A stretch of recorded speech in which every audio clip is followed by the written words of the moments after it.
Thank you Nikita, thank you very much. अब हम आज जो भगवत गीता है उसके 3 भाग थे और हमने बताया था कि पहला भाग कर्म योग है जिसके अंतर्गत पहले 6 अध्याय हैं और अभी हम पहले अध्याय का अध्ययन कर रहे हैं। पहले अध्याय का क्या नाम था? कुरुक्षेत्र के युद्ध स्थल में सैन्य निरीक्षण, जिसमें 46 श्लोक हैं। तो हम आज का जो टॉपिक है वह है कुरुक्षेत्र के युद्ध स्थल में सैन्य निरीक्षण। तो जब ये कुरुक्षेत्र का युद्ध होने वाला होता है तो संजय धृतराष्ट्र को सब बता रहा है युद्ध के बारे में। तो उसी के अंतर्गत वह बताता है। हमने पहले 2 जो सेशन थे उसमें पहले श्लोक में संजय से धृतराष्ट्र का प्रश्न और 2 से 11 में हम दुर्योधन का भय तथा सेनाओं के वर्णन में कूटनीति पहले ही समझा चुके हैं। आज हम 12 से 19 श्लोक के बारे में चर्चा करेंगे। इसके बाद हमारे जिसका शीर्षक है शंखनाद, पांडव विजय के संकेत। इसमें विभिन्न-विभिन्न दोनों सेनाओं के प्रति की तरफ से लोग शंखनाद करते हैं। फिर 20 से 27 श्लोका में हम देखेंगे कि अर्जुन कैसे सैन्य का निरीक्षण करता है और 28 से 46 में हम देखेंगे कि युद्ध न करने के अर्जुन के कारण। तो आज का सत्र 12 से 19 श्लोकों हम करने वाले हैं। तो इसका जो मेन है वह है शंखनाद, पांडव विजय के संकेत। अ, आज से भगवत गीता का पहले अध्याय का 12वां श्लोक है। कोई इसका उच्चारण करना चाहेगा?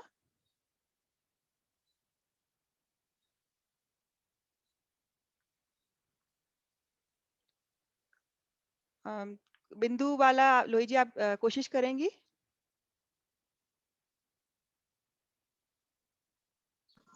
हरे कृष्ण माता जी, मैं करूं? हाँ जी, प्रेम देवी जी करिए।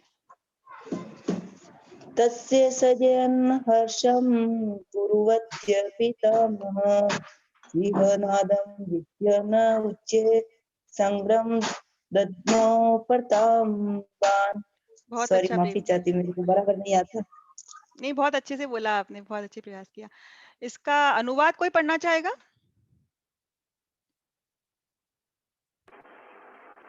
आगे पढ़ो।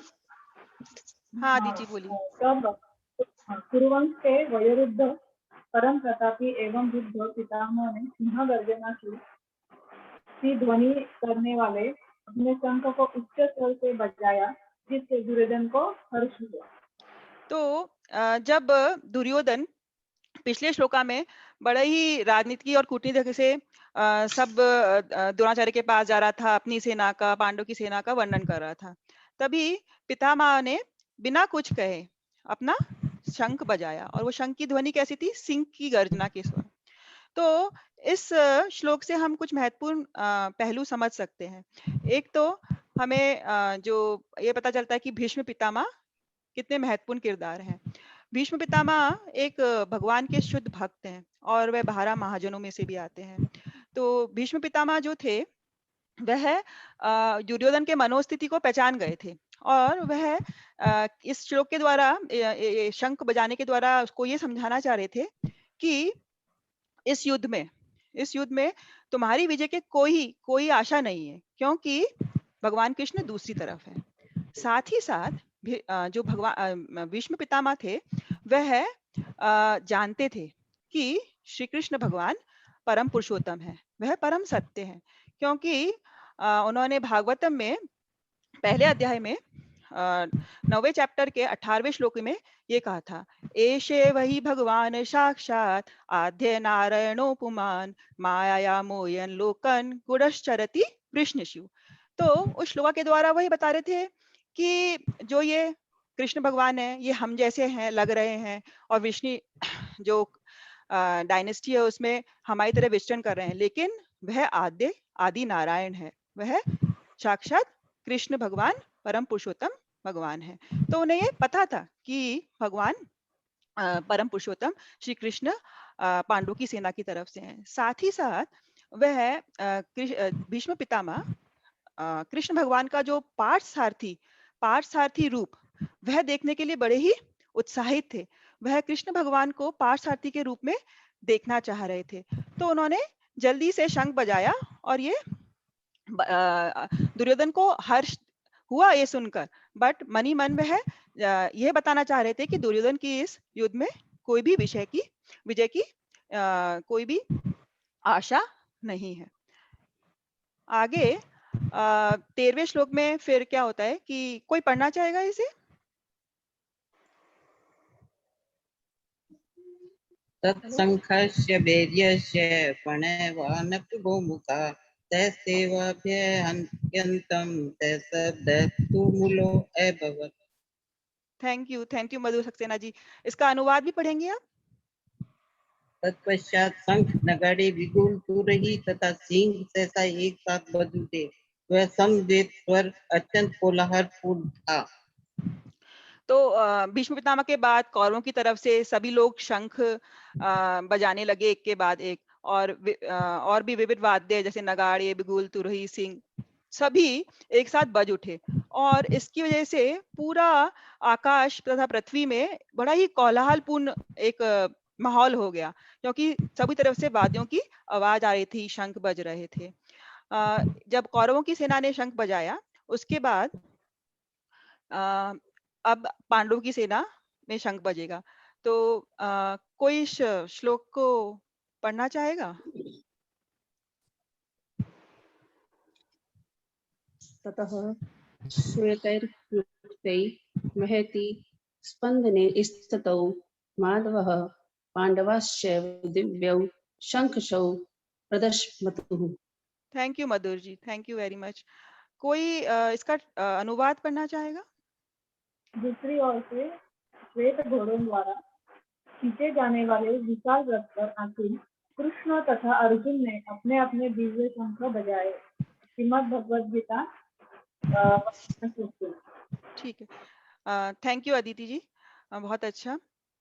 तो इसमें हम देख रहे हैं कि क्या बताया जा रहा है कि श्वेत घोड़ों द्वारा खींचे जाने वाले। तो ये देख रहे हैं कि जो अर्जुन का रथ था, उसके जो घोड़े थे वह श्वेत रंग के थे, और ये घोड़े अग्निदेव ने उनको दिए थे। ठीक है, और इसके बाद हमने इसमें देख रहे हैं कि एक दिव्य शब्द का यूज हुआ है। तो दिव्य से आप क्या समझते हैं, कोई बता सकता है? अलौकिक। जी हाँ, और कोई?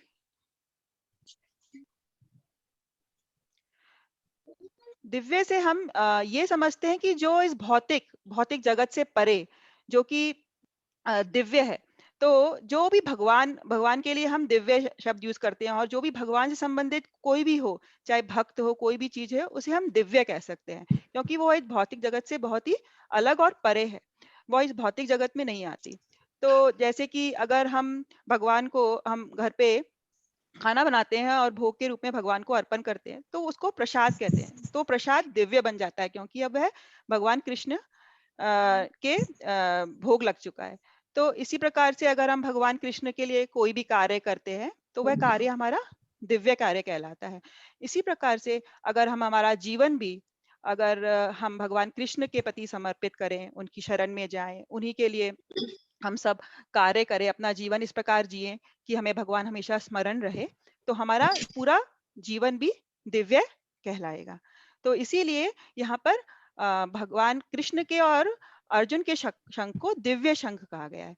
अब अर्जुन के शंख को भी दिव्य क्यों कहा गया है? क्योंकि अर्जुन तो भगवान का भक्त है और भगवान का दोस्त था। पिछली बार भी हम चौथे अध्याय के 3 श्लोका में बता चुके हैं कि भगवान ने अर्जुन को ये ज्ञान इसलिए दिया था क्योंकि वो भगवान का परम भक्त और मित्र था, सखा था। तो इसीलिए अर्जुन का शंख भी दिव्य है, क्योंकि अर्जुन भगवान कृष्ण का भक्त है। तो इसलिए अब हम आगे देखते हैं कि इस श्लोक संख्या में जो पांडव सेना के बाकी सभी जन थे, उन्होंने अपने अपने शंख बजाए, और उनका नाम भी इसमें हमें बताया गया है श्लोकों के द्वारा ही। तो अब इसमें हम सोच सकते हैं कि नाम की क्या जरूरत है, लेकिन क्योंकि भगवान से जो भी चीज जुड़ी हुई है बड़ी दिव्य होती है, तो अगर हम इनको याद करने की, इनको पढ़ने की कोशिश करेंगे, तो हम भगवान का स्मरण और अच्छे से कर पाएंगे। तो हमें कोशिश करनी चाहिए कि जब हम भगवत गीता का पाठ करें तो कुछ चीजों को याद करने की कोशिश करें, जिससे हमारी इंद्रियां शुद्ध होती है और हमें भगवान का स्मरण अच्छे से होता है। तो हम देखते हैं कि कृष्ण के शंख को पांचजन्य कहा गया है, अर्जुन के शंख को देवदत्त कहा गया है, भीम के शंख को पौंड्रा और युधिष्ठिर के अनंत विजय। इसी प्रकार नकुल के शंख को सुघोष और सहदेव के शंख को मणिपुष्पा। तो इस प्रकार उनके शंखों के अलग अलग नाम थे। अब हम देख रहे हैं कि इसमें कृष्ण को एक और नाम से संबोधित किया गया है, ऋषिकेश। भगवान कृष्ण के बहुत नाम है, कभी कोई उनको मधुसूदन कहता है, कोई माधव कहता है, कोई गोविंद कहता है, कोई गोपाल कहता है, लेकिन यहाँ ऋषिकेश कहा गया है। तो ऋषिकेश शब्द से हम क्या समझते हैं? किसी को पता है ऋषिकेश का क्या अर्थ है?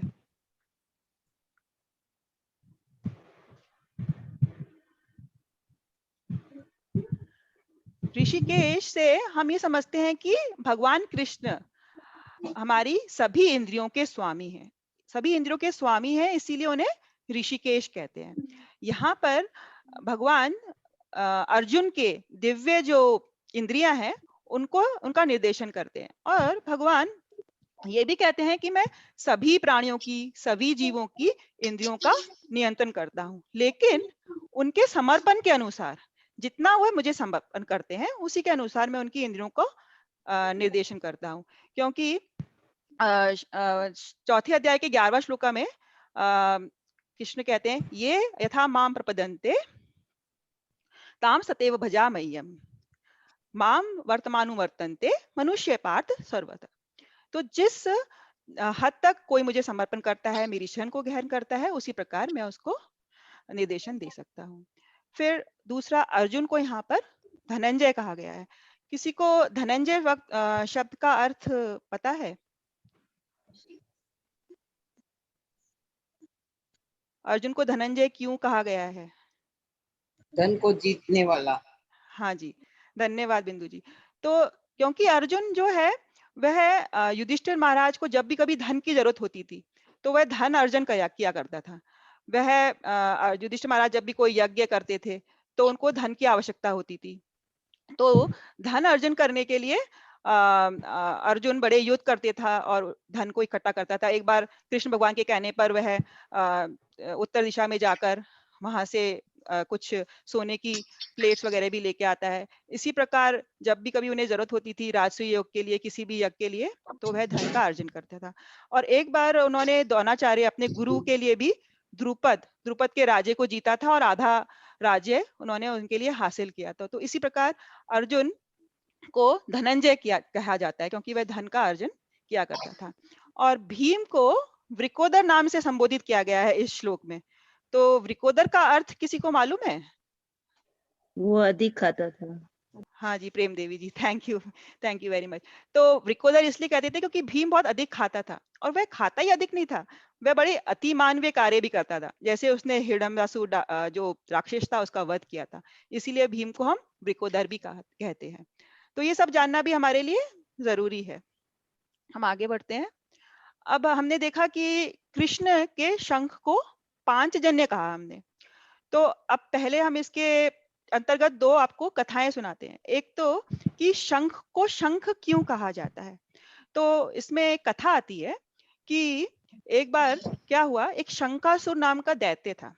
उस दैत्य ने क्या किया कि देवताओं से लड़कर वेदों को चुरा लिया। वेदों को चुराकर उसने समुद्र में कहीं छुपा दिया। अब भगवान विष्णु को उन वेदों को छुड़ाने के लिए कुछ अवतार लेना पड़ा। कोई जान सकता है उन्होंने कौन सा अवतार लिया है वेदों को छुड़ाने के लिए? मत्स्य अवतार। हाँ जी, मत्स्य अवतार। मत्स्य थैंक यू, अवतार। थैंक यू मधुर जी और अदिति जी। तो मत्स्य अवतार के रूप में वो आए, फिर उन्होंने शंकासुर नामक दैत्य से युद्ध किया और युद्ध में उसको हरा दिया। अब शंखासुर जो उसका कान था, उसकी जो हड्डी थी वह शंख के आकार की थी। तो वह उससे फिर उसका नाम पड़ता है शंख का, शंख से वो शंख बजाते हैं और उसको अपने साथ, उसकी हड्डी जो शंख के आकार की थी उससे इस शंख नाम आया है। इसी प्रकार हम जान सकते हैं कि पांचजन्य ही क्यों कृष्ण के शंख को कहा जाता है। तो जब कृष्ण बलराम की गुरु संदीपनी मुनि थे, उनके आश्रम में उनकी जब ये शिक्षा पूर्ण हो गई, तो गुरु दक्षिणा के रूप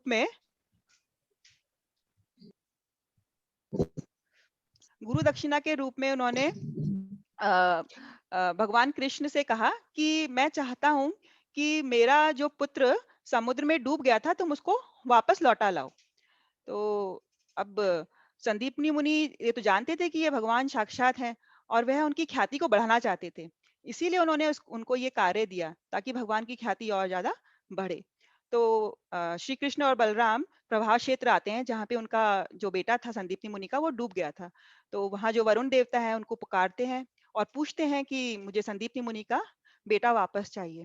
तो समुद्र के देवता उनको कहते हैं कि वो मेरे पास नहीं है, वो तो पांचजन्य नाम का एक दैत्य है जो इस समुद्र में रहता है, वह हो सकता है उनके पेट में हो।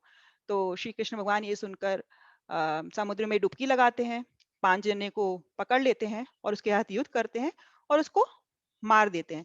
लेकिन वह देखते हैं कि उसके पेट में उनका पुत्र नहीं होता है। लेकिन फिर भी ये जो पांचजन्य है ये भी शंख के आकार में था।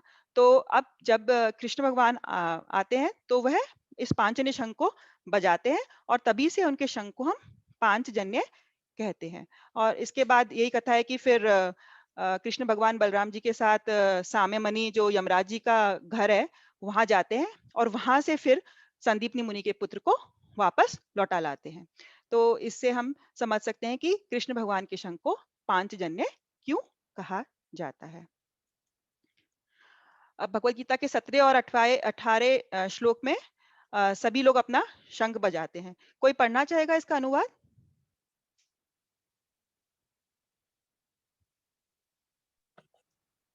महान धनुर्धर काशीराज परम योद्धा शिखंडी धृष्ट द्रुम विराट अजय सात्यकी द्रुपद द्रौपदी के पुत्र तथा सुभद्रा के महाबाहु पुत्र आदि सबों में अपने अपने शंख बजाए।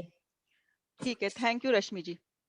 तो जब पांडवों ने सबने शंख बजाए, उसके बाद सभी लोगों ने पांडु की सेना की तरफ से शंख बजा रहे हैं। उसमें काशी के राजा काशीराज हैं, शिखंडी जो कि द्रुपद के पुत्र हैं, दूसरे दृष्टिद्युम्न भी द्रुपद के पुत्र हैं, विराट नरेश हैं और सात्यकी के बारे में तो हमें आपको बताया ही है, द्रुपद है, द्रौपदी के पुत्र हैं और सुभद्रा के पुत्र अभिमन्यु। सभी ने अपने अपने शंख बजाए पांडु की सेना की तरफ से।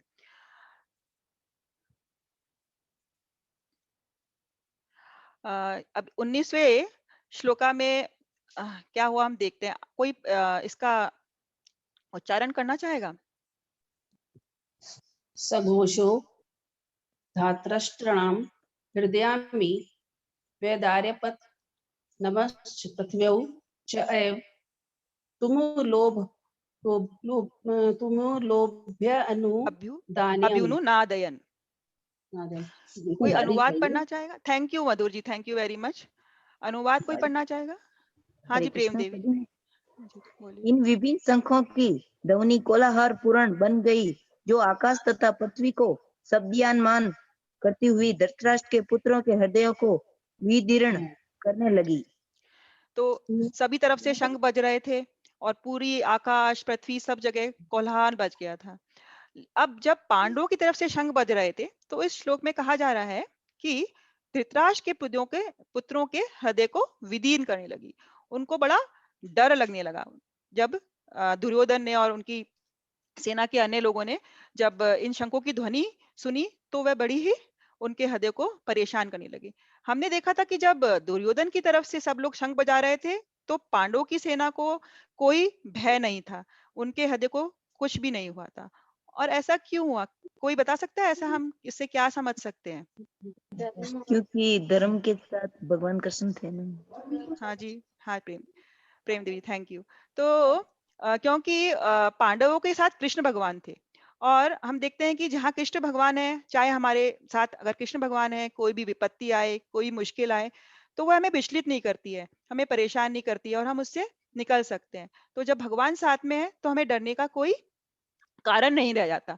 और दुर्योधन अधर्म के साथ था तो वह हमेशा डरा हुआ रहता था। तो इसीलिए हम देखते हैं कि भगवान हमारे साथ है तो हमारा कुछ भी नहीं हो सकता। अब इन सब से हम क्या समझ सकते हैं कि पांडवों की विजय के क्या कारण थे? जो पिछले श्लोकों से हम कुछ उसका वो करते हैं तो हमें समझ में आता है कि पांडवों की विजय आखिर में क्यों होती है। तो हम देखते हैं कि एक पहला कारण उसका था कि वह पवित्र रणभूमि थी कुरुक्षेत्र। तो हमने इसका पहले भी किया कि वो धर्म क्षेत्र था। तो धर्म के जो साथ हैं, कृष्ण भगवान के जो साथ हैं, वही विजयी होंगे। तो इस प्रकार धर्म क्षेत्र उनका साथ दे रहा था। दूसरा, हमने देखा कि भगवान साक्षात कृष्ण उनके साथ थे। तो हम जानते हैं कि ये जो जब अगर भगवान हमारे साथ साथ हैं तो हमारा कुछ नहीं हो सकता। फिर साथ में हमने देखा कि वहाँ माधव शब्द का यूज हुआ था। तो जहाँ भगवान कृष्ण होते हैं, वहाँ लक्ष्मी जी हमेशा होती है। माधव शब्द का अर्थ ही ये है, माँ मतलब लक्ष्मी जी और धव मतलब पति। तो जो लक्ष्मी जी के पति हैं भगवान श्री कृष्ण है। तो माँ लक्ष्मी जी हमेशा वहीं रहेंगी जहाँ भगवान श्री कृष्ण है। तो पांडवों की सेना के हाथ भगवान थे और श्री देवी भी थी। इसी प्रकार हम जानते हैं कि जो अर्जुन का रथ था, उस पर जो ध्वज था, वहां पर महान भक्त हनुमान जी अंकित थे। तो उसे कपि ध्वज कहा जाता है। तो भक्त भी अर्जुन के साथ थे। हनुमान जी ने कहा था कि जब जब अर्जुन का रथ के घोड़े दौड़ेंगे तो वह चीत्कार करेंगे, गर्जना करेंगे। तो हनुमान जी हमेशा अर्जुन का प्रोत्साहन करते थे, उत्साह बढ़ाते थे अपनी चीत्कार से। इसीलिए हनुमान जी भी पांडवों के साथ थे। अब हम देखें कि पांडव विजय हुए, तो अब इसे हम अपने जीवन में कैसे समझ सकते हैं? इसको हम प्रैक्टिकली अपनी लाइफ में कैसे अप्लाई कर सकते हैं? तो आगे हम देखते हैं कि हम भी सफल हो सकते हैं। तो पहला तो हमने बताया था कि क्योंकि वो धर्म क्षेत्र था, इसीलिए पांडव सफल हुए। तो इसी चीज को हम अपने जीवन में कैसे अपना सकते हैं? देखते हैं कि अगर हमारे घर का वातावरण शुभ बनाए। अब घर का वातावरण शुभ कैसे बना सकते हैं? अगर हम वहां पर साफ सफाई रखें, या फिर भगवान के विग्रह नहीं हो तो कोई तस्वीर है, उसको अपने घर में स्थापित करें। और उसके बाद हम वहाँ भगवान की आरती कर सकते हैं, उनके विग्रहों की सेवा कर सकते हैं, उनको भोग धरा सकते हैं। इसी प्रकार हम ये भी कर सकते हैं कि हम भगवान के नामों का जाप करें। ये सब करने से हमारे घर का जो वातावरण होता है वह बड़ा ही शुभ हो जाता है, और हमें बहुत ही अच्छा लगता है। सब कुछ सात्विक तरीके से रहता है, सत्व गुण में लेके आता है। अगर हम सुबह सुबह उठ के भगवान की पूजा करें, भगवान के नाम का जाप करें, घर को साफ सफाई रखें, जो भी खाएं उसे भगवान को अर्पण करें, तो इस तरह से बड़ा ही सकारात्मक वातावरण बन जाता है। क्योंकि हम लोग भी देखते हैं कि हम लोग सुबह एक तो जल्दी ब्रह्म मुहूर्त में उठते हैं। उठने के बाद हम स्नान वगैरह लेके अपने आप को शुद्ध करते हैं, घर को शुद्ध करते हैं, फिर भगवान को उठाते हैं, भगवान की सेवा अर्चना करके उनकी आरती करते हैं, फिर भगवान के नाम का जप करते हैं। हम लोग 2 घंटा करीब हरे कृष्णा महामंत्र का जाप करते हैं, और इसी प्रकार से फिर हमें बड़ा ही सकारात्मक महसूस होता है। पूरी दिन के लिए हमें बड़ी शक्ति और स्फूर्ति का संचारण होता है, और इसी प्रकार से हम हमारे घर को हमेशा रख सकते हैं। आगे हम देखते हैं कि हम तभी सफल हो सकते हैं जब भगवान नारायण और लक्ष्मी जी हमारे साथ हो, जैसे पांडवों के साथ थी। अब भगवान नारायण कैसे हमारे साथ हो सकते हैं? क्योंकि हम देख सकते हैं कि जब सब लोग चाहते हैं कि लक्ष्मी जी को सभी चाहते हैं। लक्ष्मी जी मतलब धन, सौभाग्य, हमारे धन में वृद्धि हो, सब लोग प्रार्थना करते हैं। लेकिन हमने देखा है कि लक्ष्मी जी सिर्फ वहीं होती हैं जहाँ भगवान नारायण है। क्योंकि लक्ष्मी जी का एक नाम चंचला भी है। वह बड़ी चंचल है, वह एक जगह स्थिर नहीं रहती है। लेकिन अगर भगवान नारायण है, तो लक्ष्मी जी फिर उस स्थान को छोड़ के नहीं जाएगी।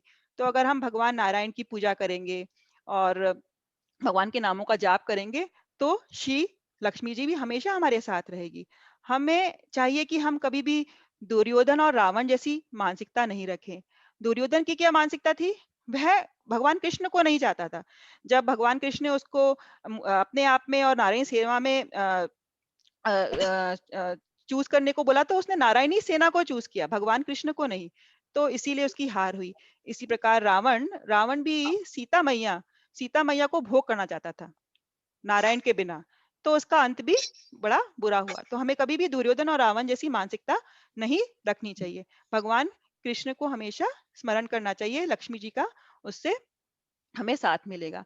तो हम देखते हैं कि जो भी धन का पीछा करते हैं, उन्हें धन मिल भी सकता है और नहीं भी। लेकिन जो नारायण या कृष्ण का अनुसरण करते हैं, उन्हें हर जरूरत की चीज मिल जाती है। तो हमें इस बात का हमेशा ध्यान रखना चाहिए कि हमें भगवान कृष्ण की पूजा अर्चना और उनके नामों का जाप करना है। अब जो चौथा पॉइंट था, वह था भगवान के साथ में, अर्जुन के साथ में हनुमान जी का रहना। तो इससे बताया कि हमें हमेशा अच्छी संगत रखनी चाहिए, भक्तों की संगत रखनी चाहिए। हनुमान जी राम भगवान के भक्त थे और उन्होंने सीता मैया को छुड़ाने में राम भगवान की मदद करी थी। इसी प्रकार यहाँ पर अर्जुन अर्जुन भी भक्त हैं और वो भगवान श्री कृष्ण को अधर्म का नाश करने में मदद कर रहे हैं।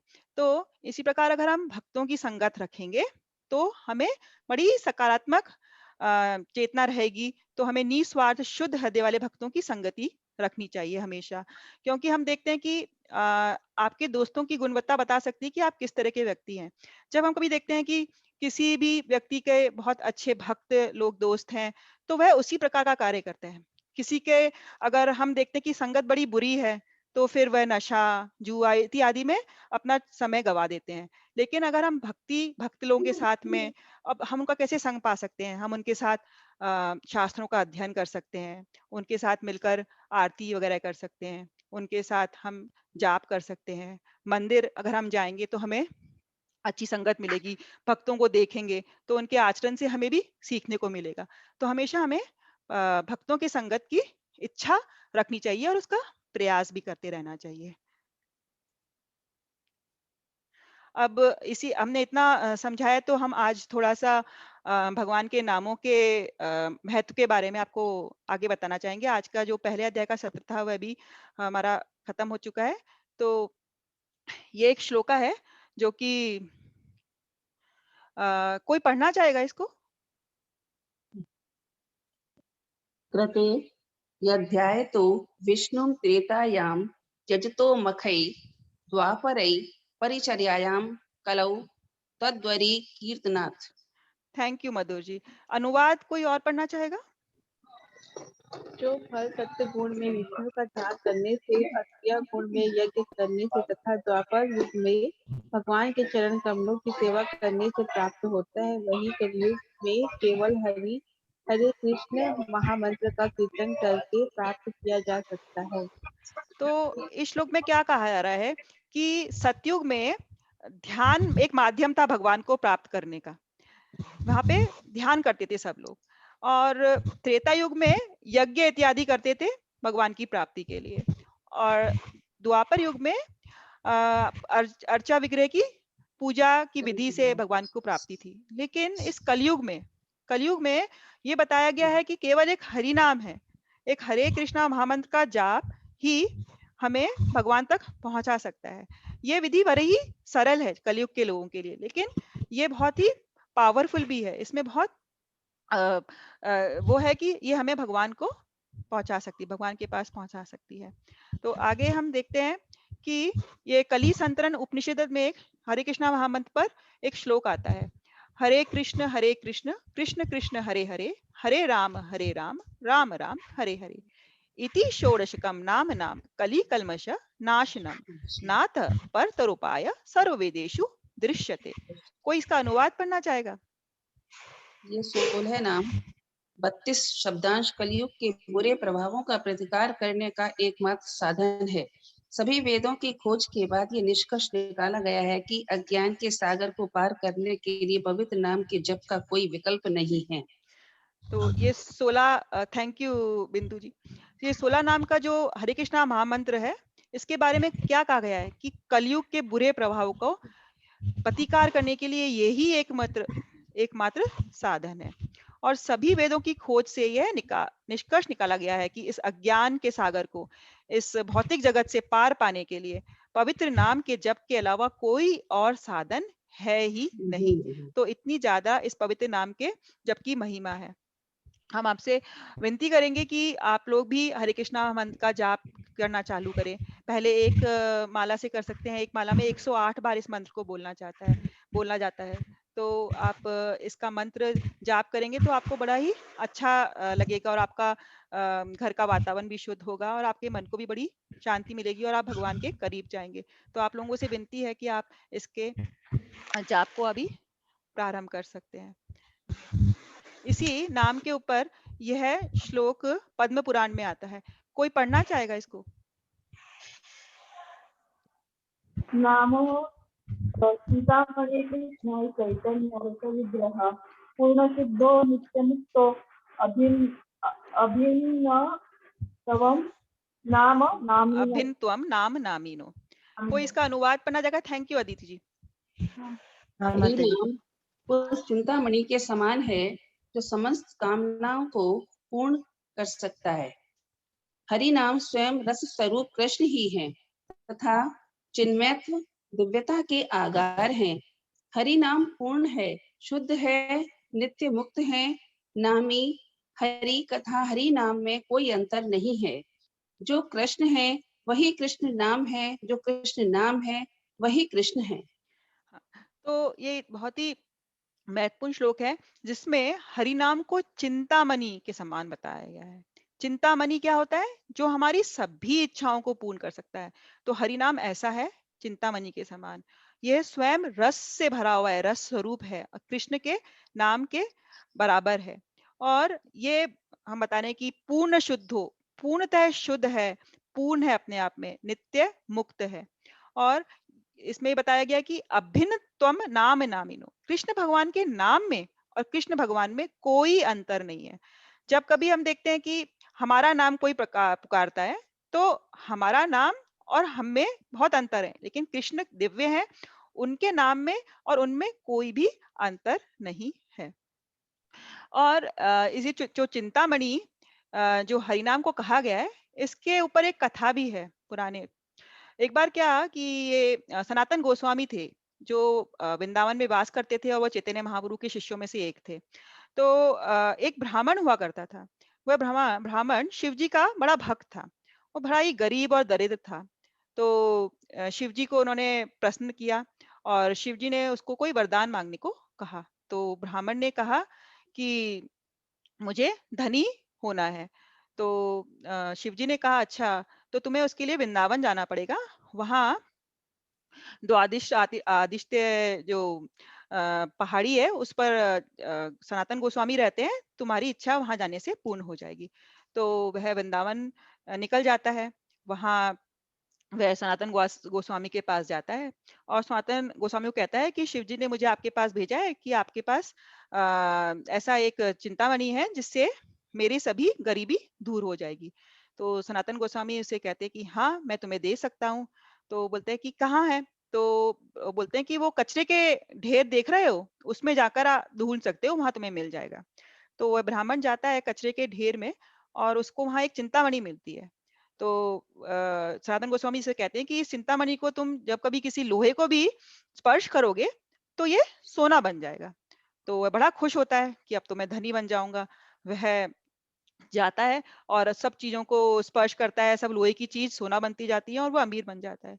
लेकिन क्योंकि वह शिवजी का भक्त था तो उसमें दिमाग था, वह मूर्ख नहीं था। उसने सोचा कि ये चिंतामणि है तो सनातन गोस्वामी ने इसको कचरे के ढेर में क्यों रखा था? इसका ये अर्थ है कि जरूर से उनके पास इससे भी महत्वपूर्ण कोई चीज है जो उन्होंने मुझे नहीं बताई। तो वह लौट कर आता है सनातन गोस्वामी के पास और उनसे पूछता है कि आपने मुझे सबसे महत्वपूर्ण चीज नहीं दी, ये चिंतामणि तो कुछ नहीं है, आपके पास और भी कुछ है। तो सनातन गोस्वामी कहते हैं कि तुम्हें वह जानने के लिए इस चिंतामणि को यमुना जी में फेंक कर आना पड़ेगा, तभी मैं तुम्हें बताऊंगा। तो जब वह ब्राह्मण चिंतामणि को यमुना नदी में फेंक देता है और लौट के आता है तो सनातन गोस्वामी से कहते हैं कि सबसे महत्वपूर्ण ये हरि नाम है। हरे कृष्ण कृष्ण कृष्ण हरे हरे, हरे राम राम राम हरे हरे। और वह उसको दीक्षा दे देते हैं, हरि नाम दीक्षा। तभी से वह ब्राह्मण भी हरे कृष्ण महामंत्र का जप प्रारंभ करता है और भगवान की प्राप्ति करता है। तो इस प्रकार इस हरि नाम को चिंतामणि के समान बताया गया है, इतना महत्वपूर्ण है हरि नाम। तो आइए हम थोड़ा मंत्र साधना कर सकते हैं। आप लोग भी जप कर सकते हैं हरे कृष्णा मंत्र का।